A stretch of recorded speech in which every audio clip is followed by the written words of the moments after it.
चुनाव यानी प्रधानी चुनाव का बिगुल बज चुका है। नौजवान प्रधान तैयार होने के लिए, प्रधानी का चुनाव लड़ने के लिए लगातार बैनर पोस्टर लगा रहे हैं। जो पूर्व प्रधान है, जो प्रधान मौजूदा है, वो भी अपना धोती बांध के मैदान में कूद पड़े हैं साथी।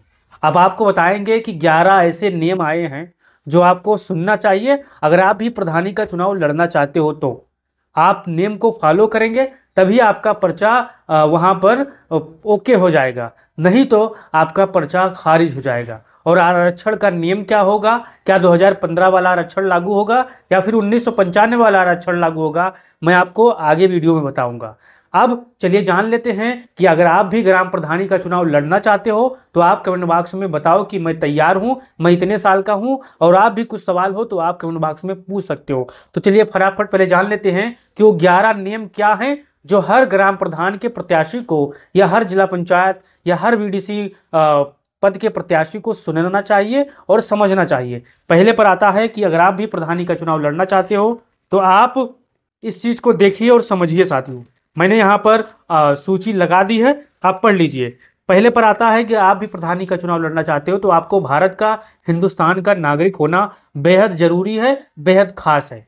अब दूसरे स्थान पर आता है कि आप, ये शर्तें हैं, नियम है, आपको इसको फॉलो करना है 100%, नहीं तो आपका पर्चा खारिज हो जाएगा। तो चलिए दूसरा शर्त जान लेते हैं। आप जिस ग्राम सभा में आप रह रहे हो, आपके गांव में, आपके वोटर लिस्ट में आपका नाम होना बहुत ही सख्त जरूरत है। अगर आपके वोटर लिस्ट में आपका नाम नहीं है तो फौरन जाइए, दर्ज करवाइए, मतदाता सूची में नाम बढ़वाइए। फिर चलते हैं तीसरे नियम के बारे में।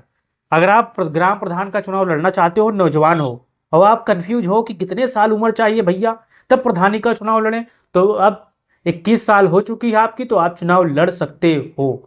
देखना यह है कि कब से कब तक आप 21 साल होते हो। आधार कार्ड में, पैन कार्ड में, राशन कार्ड में आप वहां पर सभी तारीख, डेट ऑफ बर्थ सेम होना चाहिए, नहीं तो मामला फंस सकता है, पर्चा खारिज हो सकती है।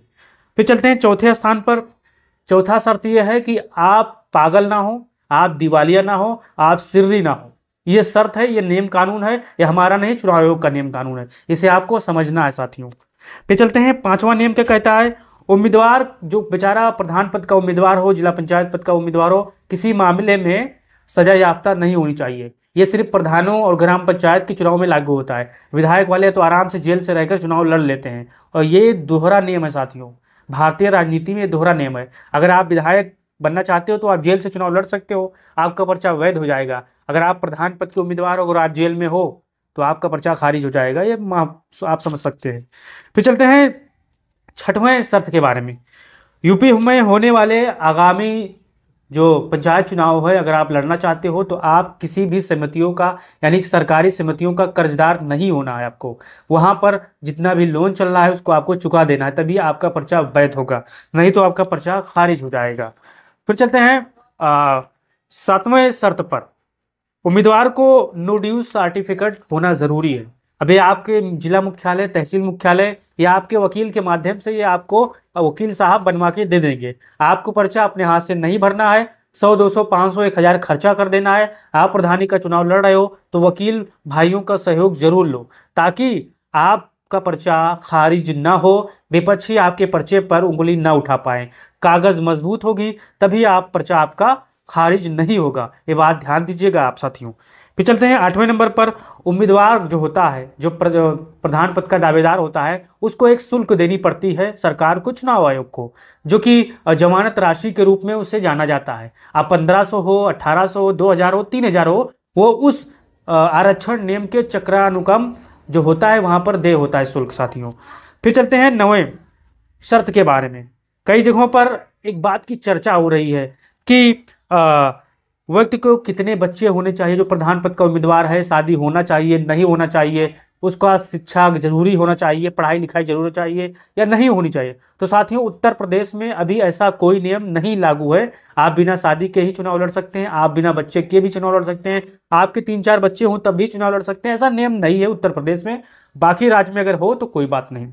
फिर चलते हैं 10वें नंबर पर।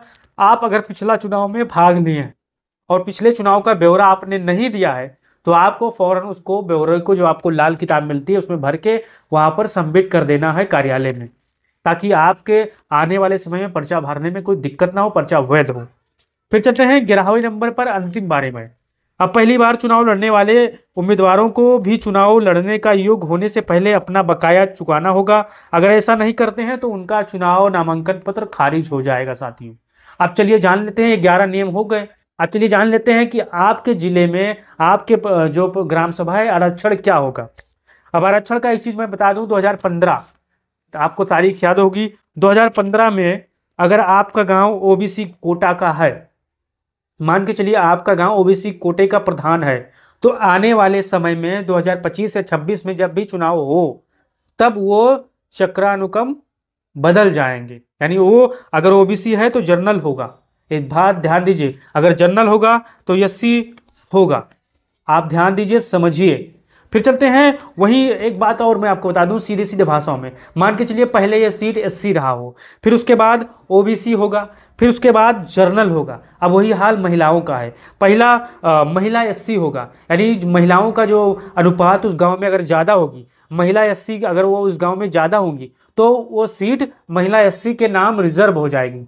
अगर वो गांव महिला ओबीसी यानी उनके ज़्यादा होगा, उनका संख्या ज़्यादा होगी तो महिला ओबीसी सीट हो जाएगी। अगर वही गांव में महिलाओं की संख्या ज़्यादा होगी, जर्नल महिलाओं की संख्या ज़्यादा होगी, तो सीट महिला जर्नल हो जाएगी। आपको ये बात ध्यान रखना है और समझना है। अब ये सारे नियम कानून जब भी आरक्षण का नया नियम आएगा, यानी 2025 या 26 के बीच में जब चुनाव ऐलान होंगे, तब आपको डेट पता चल जाएगी। आरक्षण की नई सूची आपके जिला मुख्यालय में चिपका दी जाएगी, आप वहां पर जाकर देख सकते हैं। फिलहाल ये आपको राहत वाली खबर है कि अगर आपके गांव में एससी है तो ओबीसी होना तय है, अगर ओबीसी है तो जनरल होना तय है, अगर जनरल है तो महिला जनरल होना तय है, अगर महिला एससी है तो फिर महिला एससी होना आपको वहां पर देखना पड़ेगा साथियों। अब चलिए जान लेते हैं तारीख कब है और चुनाव कब है। अब मान के चलिए 2021 में चुनाव हुआ है, अब तारीख मिलान करिए तो आने वाले तारीख आपको मैं बता दूं,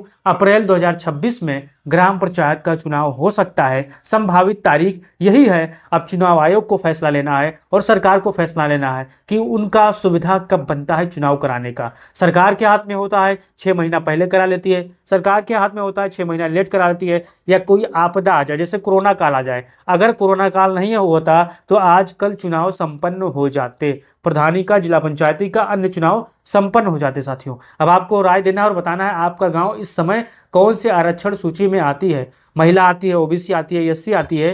फिर मैं आपको जवाब दूंगा कि क्या आने वाला है। जय हिंद, जय भारत, जय समाजवाद।